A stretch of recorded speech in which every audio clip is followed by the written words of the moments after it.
give credit to Coach Malzahn and Auburn. A very good football team.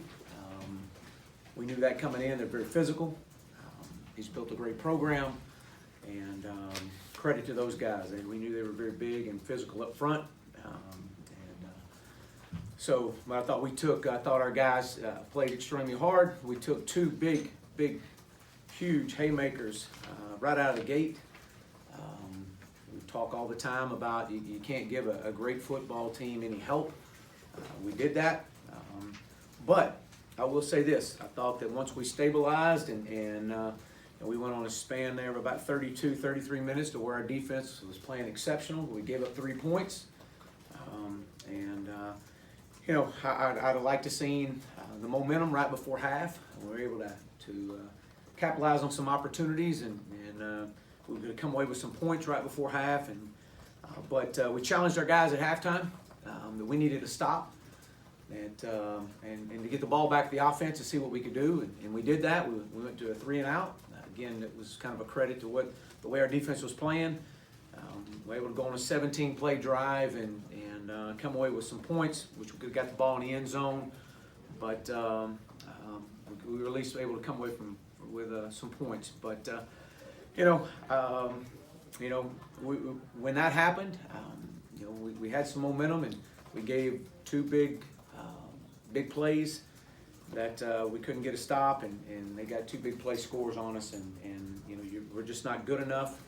We're not experienced enough to survive 4 turnovers and some big plays and some key moments. But I thought our youth showed at times tonight. Played a lot of guys, but we're going to keep giving the effort. And we'll come back in here tomorrow. We'll get back to work, and obviously it doesn't get any easier. And so we got to continue pushing that rock. So with that, I'll open up. Raise your hand. We'll get a mic to you for questions. Go ahead, Bob. Chad, on the fake punt, what happened on that? What made you decide to run it there? And then obviously that wasn't the result you were looking for. Yeah, not the result we were looking for. It was something that they had showed, and we've actually been working on that for a couple weeks. I thought at the time that we needed something to maybe get us kick-started. We just weren't moving the chains.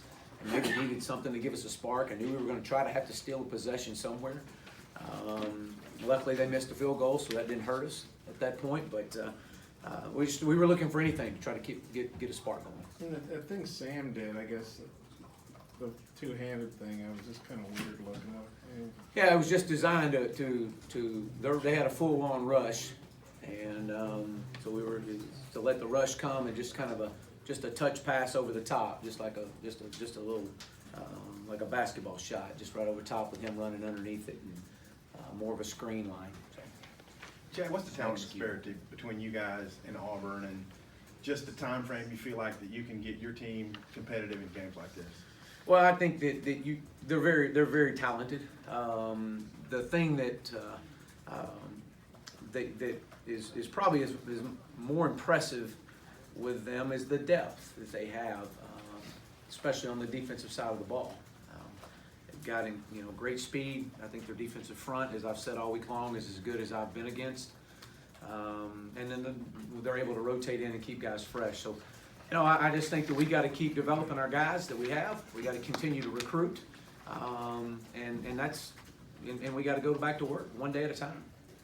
Coach, at what point did you feel like the wheels had fallen off, and can you explain your logic behind keeping Ben Hicks in the whole game? Yeah, I wasn't, when it got late in the game like that, it wasn't fair for any of those other guys to go in that moment. I felt all week long that, as we got through the week and the understanding of the protections, I was very comfortable with Ben. I never felt, that the wheels actually came off. That wasn't, that never crossed my mind. I felt that our guys were continuing to play extremely hard. We gave up some big plays, and we made some substitutions there at the end to try to get some more young guys in on the defensive side of the ball, and they were able to crease one on us. So not the results we wanted, and definitely not the way we wanted to finish that game. Coach Morris, with 5 games left, what offensively can you do to get something going? It seems like you said earlier, defense settled in today, but you just couldn't get any points on the board. Would it be some out of the box offensive idea, or what can you do to get some points on the board? Well, I think the one thing that we've got to do is we got to execute, and we've got to be able to capitalize on the shots when we do take them. And really, we've exhausted a lot. I mean, we're a lot of RPOs are happening right now, and we got to make sure that we're doing a good job of reading those RPOs right. And this is a good football team we went against this week as well too. And we just got to go back to work. I knew I didn't feel like we could get the ball run effectively, consistently inside. We were trying to get the ball out on the edge. That was the game plan coming in, and we knew their speed was good, but they were able to stabilize some of the outside run game too for us. But again, we just got to go back to work and make some plays. Chad, has this rebuild been more than what you thought it would when you took the job? And how do you keep everybody, focused and staying in, not just players, but fans and people that support the program? Well, I can tell you this: there's a group of young men in that locker room over there that are going to stay in the fight, and there's no quit in us. And there's only one thing to do, and that's go back to work. And I know everybody's just frustrated that we're not having the success that we all want to have, that everybody wants to have. And there's the only thing to do is for us to go back to work and keep pushing forward, keep developing the guys on our roster, keep recruiting. That's it.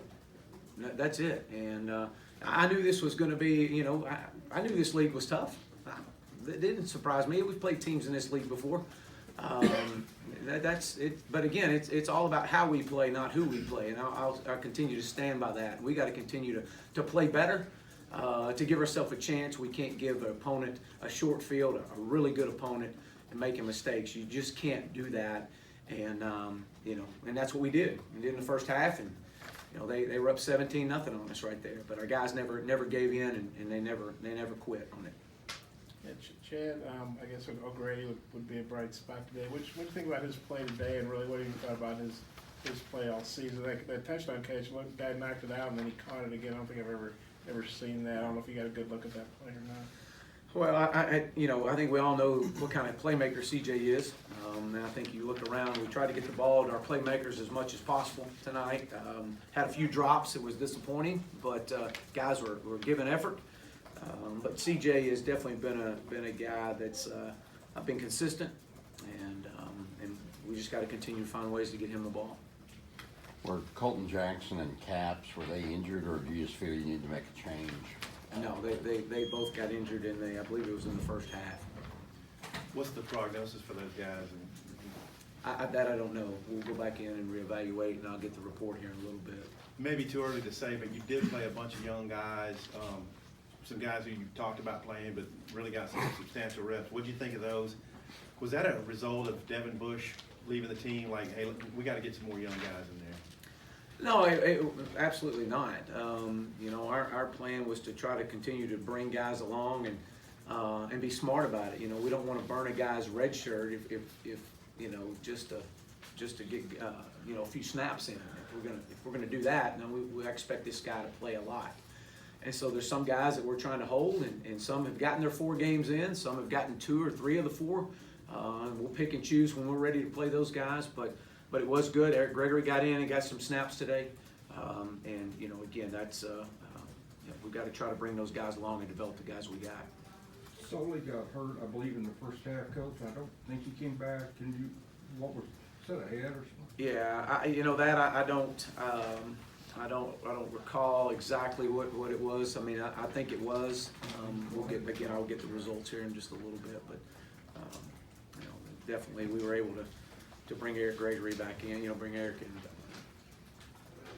Chad, how'd you think? I guess that was the first time since the opener that Ben really took all the snaps. How'd you think he handled that, and how'd you think he played? Well, when you consider what he had coming right down coming at him all night, and the speed in which he was going against, I thought he did some good things. I thought he kept some plays alive. He's gritty, he's tough.